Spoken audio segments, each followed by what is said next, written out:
Welcome and thank you for joining us this afternoon for retirement income planning.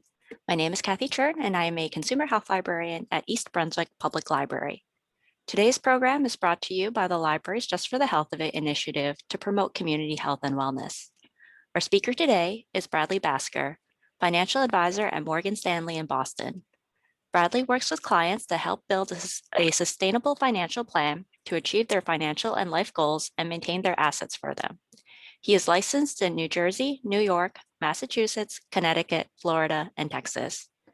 Bradley has already delivered free webinars focused on financial wellness and literacy to companies, synagogues, schools, alumni networks, and public libraries, and enjoys giving back to his communities in this way.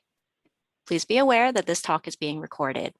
Please keep your microphones muted and your webcams off. The recording will be available at ebpl.org/YouTube. If you have any questions, please type them into the chat box. Our speaker will answer questions at the end of the talk. And without further ado, I'll turn things over to Bradley. All right, thank you, Kathy, and thank you everyone for being here once again. It's a pleasure to be back. I think this is my fourth or fifth one for the East Brunswick Public Library, and I will be back later this month for planning for long-term care, so I'm looking forward to that. My name is Bradley Basker. I'm a financial advisor at Morgan Stanley, as Kathy said, and I do work with clients all over the country, including in New Jersey. So even though I live in Boston, it's great to be back presenting to the East Brunswick Public Library, and I hope before long it's an in-person presentation as opposed to over Zoom. Now, this month is National Financial Literacy Month in the United States, so it's especially important that we get out there and make sure we educate our citizens in the United States about these types of things. And I think retirement income planning is so important because for a lot of people, there's so many steps along the way that sort of get your retirement pushed to the back burner. And so before you know it, retirement comes upon you and you realize that you don't necessarily have a plan. You haven't figured out how much money you're going to need in retirement. So hopefully after today, you have a sense of what you need to start to do if you haven't yet retired or if you're in retirement, the types of things that you should be considering. Now, if I was in person with all of you, I'd say, can I get a show of hands for how many of you are familiar with retirement income planning? I'd also ask, has anyone here actually started planning for retirement income? If you're in retirement, if you're pre-retirement, since we're doing this virtually, I'm going to leave that interaction out. But I want you to start to think about kind of where are you in the life cycle of someone who's working, pre-retirement or post-retirement. Now, regardless of how much or how little you've done to date, my hope is that this session today gives you some necessary actions you can take to start getting on the right path to enjoying a comfortable retirement. And as Kathy mentioned, Q&A will be pushed to the end of the session. So please feel free to message me or Kathy privately or simply unmute yourself at the end of the presentation for a live Q&A. Now, if there are any personal questions you'd like to ask that are perhaps tailored to yourself and your situation, you don't want to share with the whole group, please feel free to reach out to me offline. I'll be providing my contact information, as will Kathy, in a follow-up email that will get sent out. So let's dive into our agenda. Here's what we're going to talk about today. First step we're going to talk about is envisioning your next chapter and how you want to spend your retirement years. Next, we're going to talk about understanding the risks that stand between you and your vision of retirement. And then finally, we'll talk about how to develop a retirement strategy that helps maximize your likelihood of achieving the retirement that you envision. Now, it seems pretty simple, doesn't it? But each of these steps is surprisingly complex, and we'll start to break that down in further detail. So let's begin with the basics. Before we address the nuts and bolts of actual retirement planning, looking at your income, expenses, allocating your portfolio, etc., it's important to first understand what retirement means to you. And we feel at Morgan Stanley, I feel personally, that you should plan your money around your life, not your life around your money. And that's so important, right? You want to live the life that you've dreamed of. You want to live the retirement that you've dreamed of. Let's try to figure out a way to make money fit into that, as opposed to let money drive the kind of life that you're going to end up living. So here are some questions to get you thinking about that next chapter in your life. I'm not going to ask for participation at this point, but again, during the Q&A, feel free to answer these questions to me and tell me kind of what your personal situation is. So what does retirement mean to you? Picture collecting your last and final paycheck. How old will you be? What will you spend it on? What feelings do you have about possibly working during retirement in some capacity? Do you feel healthy? And are there any reasons you wouldn't assume normal life expectancy? Perhaps you're going to live a little bit shorter for some reason, right? Is there something to keep in mind that might factor into our decision-making around retirement planning? What about long-term care? Are your parents currently alive, and do you expect that you'll need to help them out? Are there charities that you would like to support in retirement? How would you like to be remembered from a legacy standpoint? So these are all questions to start to think about and start to carve out a picture of what retirement would look like for you, and then put a plan in place to achieve that. Now, admittedly, this is a lot to think about, and if you're feeling overwhelmed, feel free to talk to someone, whether it's a partner, a parent, a friend, or a financial advisor like myself, who can kind of help make this a lot less overwhelming than it might seem to be. We can go over some of these questions systematically and help develop your own personal view of what you really want your retirement to be. Now, what is not a good approach is to put off thinking about these things until you're ready to retire or you're in retirement, because you've lost one of the greatest assets that you have when it comes to wealth management, which is time. It's very hard to make up for lost time without taking undue risk. And that's the last thing we want to do, especially in retirement, as we'll talk about coming up. You don't want to take on more risk than you really have to. And so by planning now and being prepared, you'll be able to put yourself in a position to not have to take on risk that you otherwise might regret. Now, for those of us who are able to choose our own retirement dates, it's important to consider the emotional and financial impact that retirement will have. So from an emotional standpoint, you need to think about how you're going to replace the time that you otherwise have been spending at work and the sense of worth that your job might have provided you. You also want to think about how retirement might affect your relationship with your spouse, if you have one, and the dynamics of your household. You're going to be around a lot more than you ever used to be, right? You might be bored. You might be a little bit more cranky because you're stir crazy. I mean, these are small things to think about, but there definitely is an emotional component to retirement. Now, as for the financial impact, delaying retirement even a few years could significantly increase the amount of income you'll have available for retirement. You should qualify for higher Social Security benefits, for one. We'll talk more about that. And as long as you're employed, you should be able to keep making contributions to your employer tax-deferred retirement plans, like a 401k, 403b, etc. And so by earning income, you won't have to tap into your savings, which gives them more time to grow. And a later retirement date means a shorter retirement, which means your savings won't have to last quite as long. Now, after figuring out what retirement means to you and deciding what you would like to do during that time, we can then move on to figuring out what it's all likely to cost. So what I would like you to do, this isn't something to do right now, but this is an exercise, whether you do it on your own or with an advisor, is to start breaking up your expenses into two categories. Non-discretionary or essential expenses are things like housing, groceries, medical expenses, insurance, and these are unavoidable. Discretionary expenses, or what I like to call lifestyle expenses, are things that you might not need, but would like to have. Things like travel, entertainment, dining out, charitable contributions. Those are what we call discretionary expenses. So whatever it is that you spend your money on in retirement, it's important that you try to be as accurate as possible when projecting your expenses, because that's how you're ultimately going to arrive at a realistic cash flow analysis. How much am I going to need year over year, and how much do I have in the bank to be able to afford that? So how do you actually do this? Start by looking at bank statements, credit card bills, and just create some sort of spreadsheet or tracker that allows you to see in one place, what's my typical average monthly expense? What do I expect it to be? Will it maybe go down? Am I planning on downsizing? And maybe my property taxes won't be as high. Or am I expecting that my medical bills will pick up? So maybe you want to build in some sort of buffer for what your expenses might be in the future. And there are some really good apps out there that allow you to sort of create a budget. I'm not going to throw out any names, but again, if you're someone that likes using apps or websites, they're out there. If you're old school, you just want to do this on a piece of paper or an Excel spreadsheet, you totally can do that. I think it's a very healthy budgetary activity to do. Now, once you tally up all of your projected retirement expenses, we can then look at how you plan to actually meet those expenses. So in other words, we want to help you identify your potential sources of retirement income. So this slide shows you the primary income sources during retirement, based on, 2017 study from Fast Facts and Figures about Social Security. Identifying when you'll get these payments is just as important as knowing where they'll come from. So Social Security will most likely start sometime between ages 62 and 70. You may not have access to your retirement accounts until you're 59 and a half years old, right? Your 401k, your IRAs, they have a penalty if you take the money out before you're 59 and a half. So the expectation should be, I plan to take that money out after 59 and a half. Now, certain IRAs, like a traditional IRA, has what's called a required minimum distribution, where you have to take a certain amount of money out every year, starting with age 72, or 70 and a half if you started your IRA before 2019. So knowing these different timeframes and knowing kind of what the repercussions are of starting sooner or earlier or later is really going to be important to kind of put a plan in place for how you'll actually meet those expenses over time. Okay, so once you've determined what retirement means to you, that's sort of that first step we talked about, how much it will cost and whether you'll have sufficient income, you may want to take a close look at the risks that might be standing between you and your retirement income goals. So some of these risks might seem obvious to you, such as market risk or the rising cost of healthcare, but others may need more explanation. So let's look at the list. Longevity risk is the possibility that you will outlive your assets, right?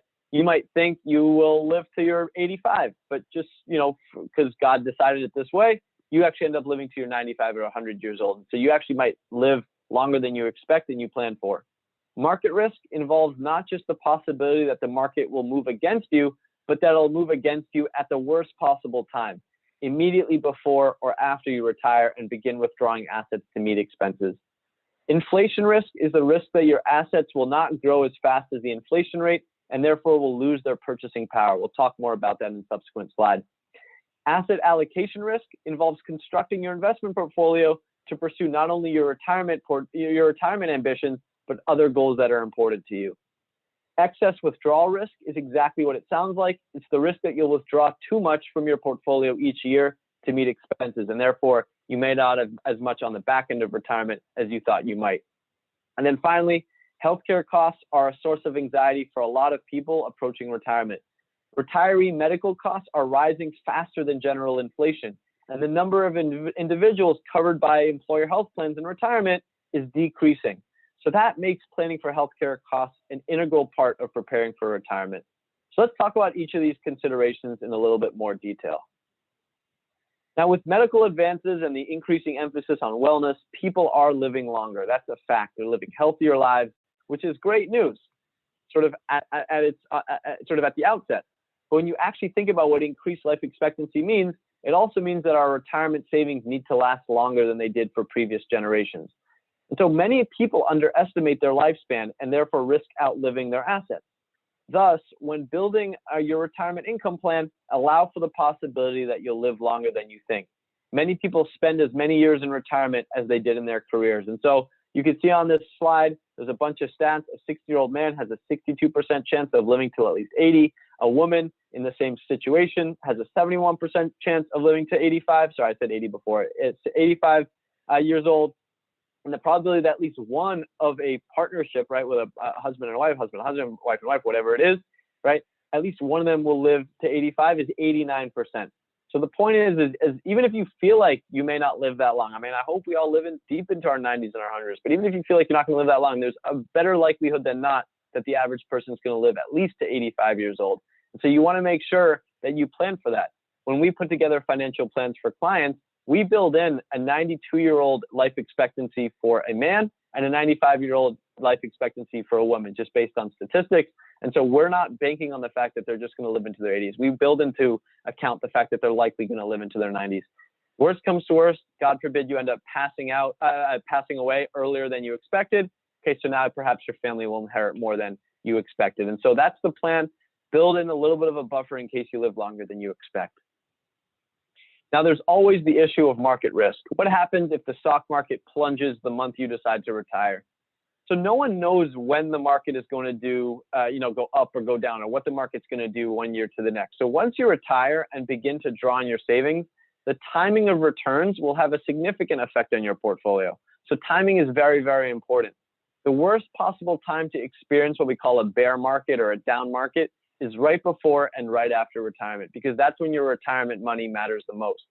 And so as a result, you should begin thinking about adopting a more conservative approach to your investments as you get closer to retirement. So we talk about, a little bit more in bonds or cash as opposed to being in equities. And we'll talk more about that in a subsequent slide. Now, rather than letting emotions or psychology influence investment decisions or trying to time the market, it might be helpful to consider investing for the long term, especially if you're someone that's in their 40s or 50s and has a bunch of years to go until retirement. So this chart shows the cumulative return of a $1 investment in the S&P 500, U.S. small cap stocks, U.S. long-term bonds, and the 30-day treasury bills from January 1926 to March 2020, just the snapshot in time. And so during this period, the S&P 500 generated an average annualized return of about 10%, compared to about 5.6% for government bonds and 3.3% for treasury bills, right?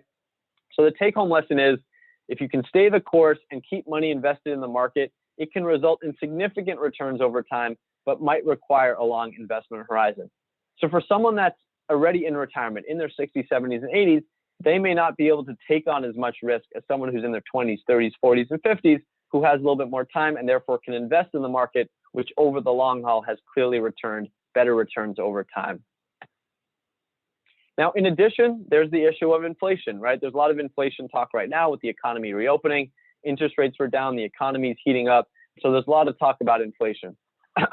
Inflation increases the future costs and goods of goods and services, and erodes the value of assets that are set aside to meet those costs. So what I'm showing you on this slide is that even at 2% inflation year over year, your purchasing power would be reduced by 45% over a 30-year period. At 4% inflation, which would be pretty high, it is reduced by 70%. So at that rate, $100,000 today will only buy about $30,000 worth of goods in 30 years. In other words, you have to be able to keep up with the rate of inflation and even make your returns above that, so that your purchasing power is not eroded by the purchasing power of money. As a result, you should think about allocating a portion of your retirement portfolio to investments that have the potential to outpace inflation. We'll talk more about that later, but what I'm saying is, you don't want to have your whole portfolio in equities or stocks when you're in retirement or close to retirement. But if your entire portfolio is sitting in cash, earning 0.5% in a savings account, and inflation's on average 2%, you're essentially losing money every day, because that 0.5% is not going to keep up with inflation. Your $100,000 is not going to be able to buy what $100,000 would have, 30 years from now. Now, once you've considered the factors that affect your personal financial situation, you'll need to apply them to your overall investment strategy. So that's a big question. How much should I put into stocks and bonds and cash, etc.? So asset allocation, just by definition, is an investment management strategy that divides an investor's investable assets between various asset classes. So equities or stocks, mutual funds, ETFs, fixed income or bonds, and cash equivalents, right? So cash or money market funds, according to your investment objectives that you might have or your risk tolerance. So every asset class, again, equities, fixed income, cash, they have distinct characteristics and are going to perform differently in response to market changes. So therefore, careful consideration must be given to determine which assets you should hold, excuse me, and the amount that you should allocate to each asset class. So you think about that pie chart on the slide, you got to think about how much do I want to put in each of those buckets. Now, asset allocation seeks to reduce the volatility of a portfolio and have greater consistency of returns, right? If you have all one type of asset class and that asset class performs poorly, right, everything's going down with the ship. And so you want to make sure that you're diversifying by putting your money in different types of asset classes.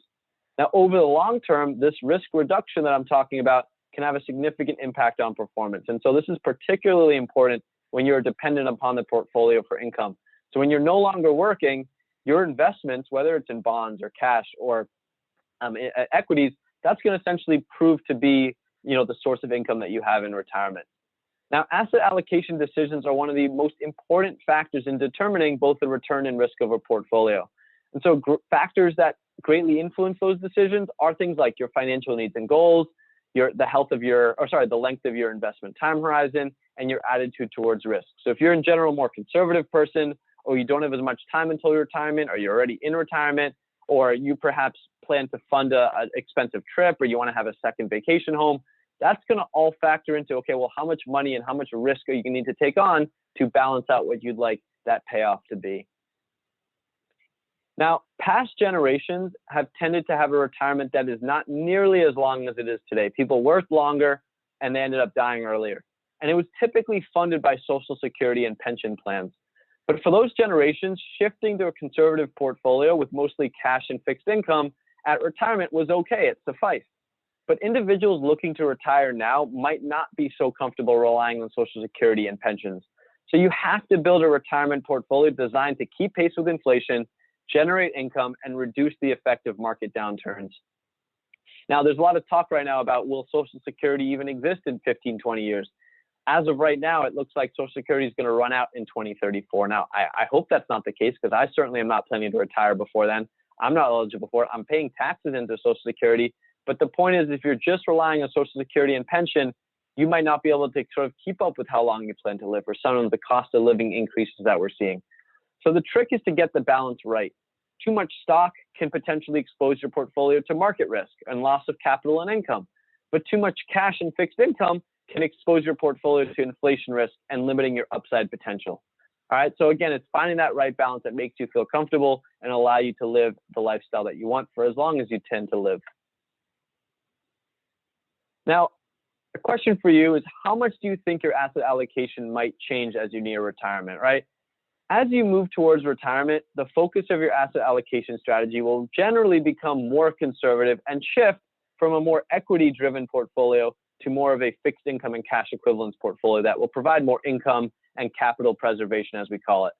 So determining your appropriate asset allocation strategy is critical to providing the income you need while also protecting you protect you against outliving your assets.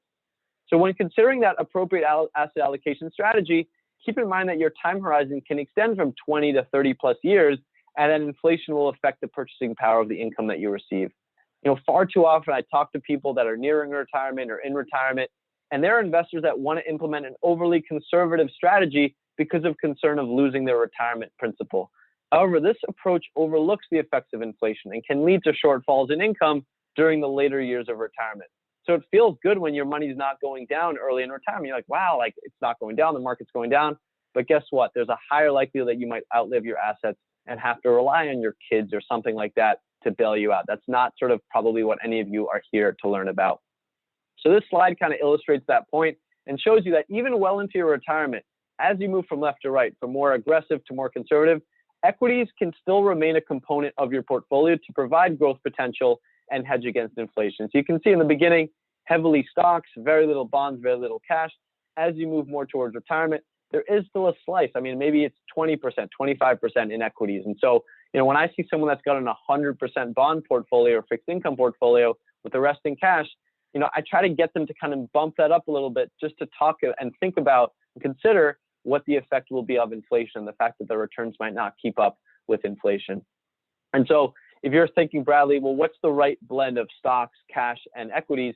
The standard approach is for the average person with average risk tolerance for their stage of life, take 100, subtract your age. That's the percentage that should be invested in equity. The rest of it should be invested in fixed income or cash. So for example, I'm 29 years old.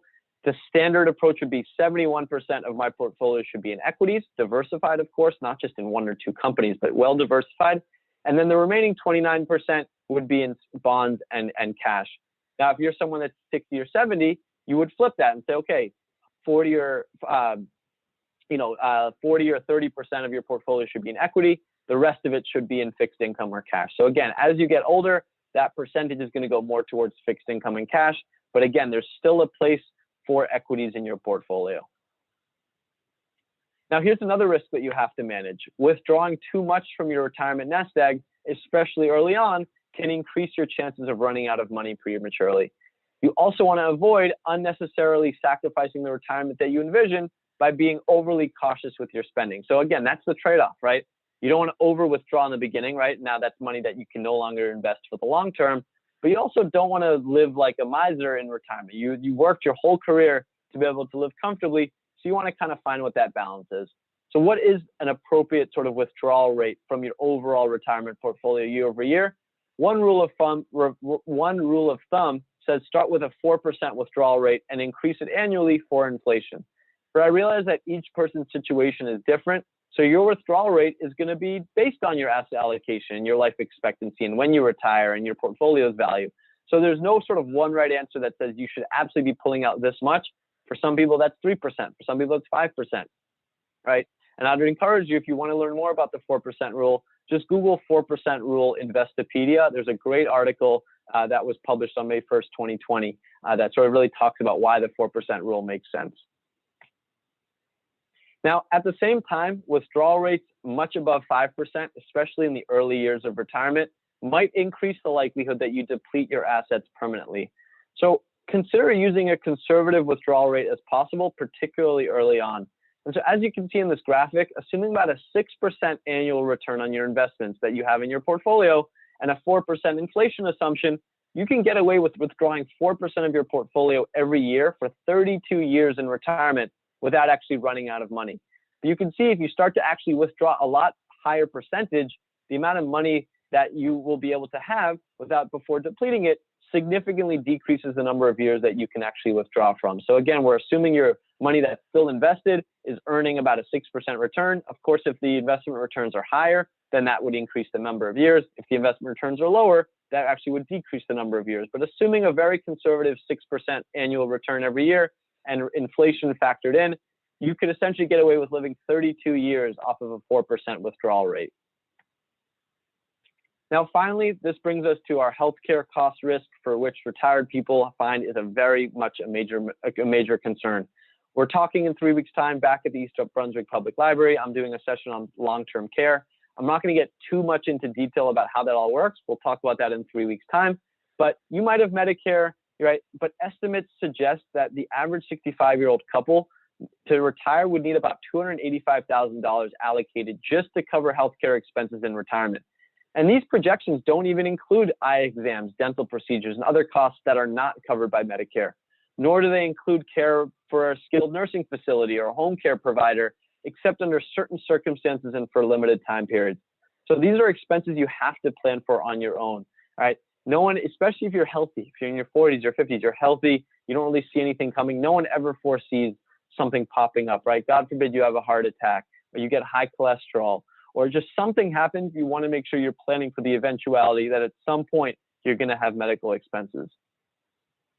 Now, all of this might seem very daunting. I've thrown a lot at you. There's a lot of things to consider. And without help, it can be. But I want you to know that there are ways to think through and address these issues. Now, before you develop a strategy, you should start by quantifying your objectives. That means a thorough discussion of what you want in retirement, an assessment of how much it's going to cost, right? Myself, any financial advisor, someone that sort of knows what they're doing and can help you project this out, can help project those expenses and look at potential sources of income, right? Whether it's savings or Social Security or pension plans, etc. If there's a surplus, congratulations, you're well on your way to having a very comfortable retirement. And if there's a gap, you can use someone that knows what they're doing to help explore options that might be available to you, right? Maybe you have to bump up the risk that you're willing to take on to kind of make up for that gap, right? There aren't any ways to just magically make money, but there are ways to kind of, whether it's decreasing your taxable income, getting more money back from the government when it comes to taxes, or increasing the returns that you have in your portfolio. Now, some of these options don't even include investing. In fact, one very effective way to simply to increase your retirement income is to simply postpone retirement for a few years. So I don't know if any of you know this, but retirement benefits differ based on when you start to claim benefits. So delaying retirement can have a huge impact on your Social Security payments that you get. So this chart assumes that full retirement age is 66 years old if you were born between 1943 and 1954. And so postponing your retirement benefits to translating into more money later in life. And if you live to ripe old age, this additional money each month that you get paid can be a real benefit. So you can see if you start collecting Social Security as early as 62, you get essentially 75% of what you'd be owed. If you're able to wait until 70 years old before you actually start to collect, you're now going to get paid 132%, all right, 1.32 times what you would have otherwise been eligible for in Social Security. So again, you can see here, there is an incentive. If you're willing to work a little bit more, a couple more years, it can be a nice little payoff if you live, 20, 30, 40 years past retirement. Now, each year that you delay your retirement can increase your retirement assets significantly and possibly allow you to take the income that you desire during a shorter but more fulfilling retirement. So in this example, the individual's retirement assets would increase by over 50% by delaying retirement for just 5 years. And so we're assuming the individual has about $800,000 in assets, contributes about $500 per month, and earns about 8% per year on their investments. You can see that $800,000, if they just wait another 5 years of working, contributing $500 a month, would be worth almost 50% more than if they just sort of work an additional year or just take that $800,000 and immediately go into retirement. So you can see if you're willing to work a few extra years, it can make a huge difference in the assets that you have by the time you decide to fully retire. Now, another thought that many retirees are now thinking about, especially as they feel more vibrant and younger and just people are healthier in general, is the number of people working part-time during their retirement has been increasing. So for some, the additional income is necessary to supplement other sources of income, while others can continue to work because of personal satisfaction or the opportunity to possibly do something different now that they're in their later stage of life. So whatever the reason for continuing to work during retirement, the income derived from this work can prevent you from having to rely too heavily upon your investments early in retirement, right, during the early years. You can let those investments continue to work for you, let the cash flow from your paycheck pay your early expenses in retirement, and let that sort of compound interest take over. Now, if necessary, you could also use this in combination with delaying your retirement to better improve your chances of meeting your objectives. So again, whether you delay your retirement, keep working full-time, or you work part-time, it's a really good thing to do if you want to potentially set yourself up for a longer retirement if you live longer. So let's take a minute to just review what we talked about here today. We've first talked about identifying and quantifying what your retirement goals are so you actually have a realistic target to aim for, right? We want to factor in, what are your expenses going to look like? What is your lifestyle going to look like? Do you want to move states? Do we have to factor in the tax implications from a state income tax perspective? If you lived in Florida, you're not going to have no state income tax, but you're going to have higher property tax. If you live in New Jersey, you're going to have high property taxes, high income taxes, right? So those are things to consider. Next, you want to consider taking an inventory of all the potential sources of income from Social Security to your 401k, to your traditional and Roth IRA, to any taxable brokerage investments you have, right? And other savings accounts. Now, finally, you're going to want to compare your projections to determine if there's a gap or a surplus, right? If there's a surplus, that means that your potential sources of income are going to outweigh your expenses for X number of years. If there's a gap, it means based on your projection of expenses, there's a decent chance you're going to run out of money. And so when we do financial plans for clients and we look at retirement planning, we're able to kind of simulate a projection of here's what this would look like. And there's, let's say, a 90% chance of you achieving your retirement goals, which essentially means dying with at least $1 in your account, right? That's essentially our definition of success when it comes to having enough money. You want that number to be in the 90, 95%. If you've got a success rate or success probability of 50%, that means there's a 50% chance that you end up running out of money before sort of the end of your life that we project out. Now, either way, a financial professional can help you kind of create an appropriate asset allocation for your investment portfolio and monitor your progress over time so that you don't have to play this guessing game of, do I have enough money? Do I not? So I want to thank everyone for attending our seminar here today. We're going to do some Q&A. As Kathy mentioned, my name is Bradley Basker. I'm a financial advisor at Morgan Stanley. In this virtual environment, I'm speaking to pretty much everyone virtually. So whether it's a phone call or a Zoom call, you want to chat with me.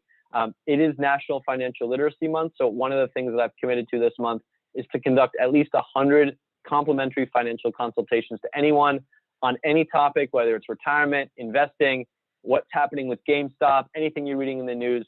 You can happily put time on my calendar, 30 minutes. I'm happy to talk to you and see how I can be helpful.